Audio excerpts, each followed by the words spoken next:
الفقير بيشتغل عشان يجيب فلوس، انما الغني بيخلي فلوسه هي اللي تشتغل عنده وتجيب له فلوس. لو انت موظف هتشتغل شهر هتقبض شهر، هتشتغل 20 يوم بس هيتخصم منك 10 ايام، ولو بقى عييت او حصل لك حادثه او تعبت وما اشتغلتش خالص مش هتقبض خالص. طول ما دخلك مرتبط بوجودك الفعلي في الشغل هيفضل دايما عندك مشكله، والمشكله دي حلها هيكون في انك تحاول على قد ما تقدر انك تنوع في مصادر دخلك. وده ممكن لو مثلا عملت مشروع جانبي، او لو استثمرت الفلوس اللي بتحوشها في استثمار يجيب لك عائد. وممكن كمان لو عندك ملكيه بتدخلك فلوس زي الملكيه العقاريه او الملكيه الفكريه. كل دي انواع استثمار هتكلم عنها وعن غيرها بالتفصيل على قناه اليوتيوب، اشترك عليها وتابعها الفتره الجايه.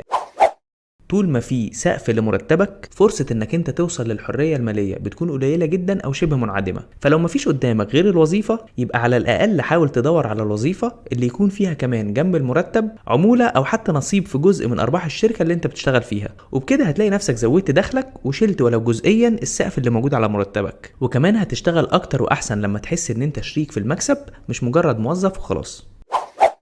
سنة 2021 كل الفلوس اللي على كوكب الأرض كانت 418 تريليون دولار، نصهم كانوا مع 99% من سكان الكوكب، وال200 تريليون التانيين يعني نص ثروة العالم كانت مع 1% بس من سكان الأرض.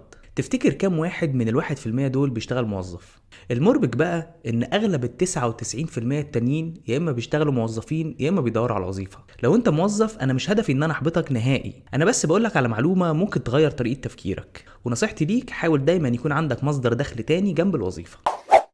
انك تكون موظف ده مهم جدا علشان يعمل لك مصدر دخل تقدر من خلاله تعيش وتحوش. بس خلينا ما نضحكش على بعض، المستفيد الاول من الوظيفة هو صاحب الشغل مش الموظف. وعلشان كده لو ما عندكش مصدر دخل تاني جنب الوظيفة مش هيكون مستحيل، لكن هيكون صعب جدا انك توصل للحرية المالية طول ما انت بتشتغل عند حد تاني.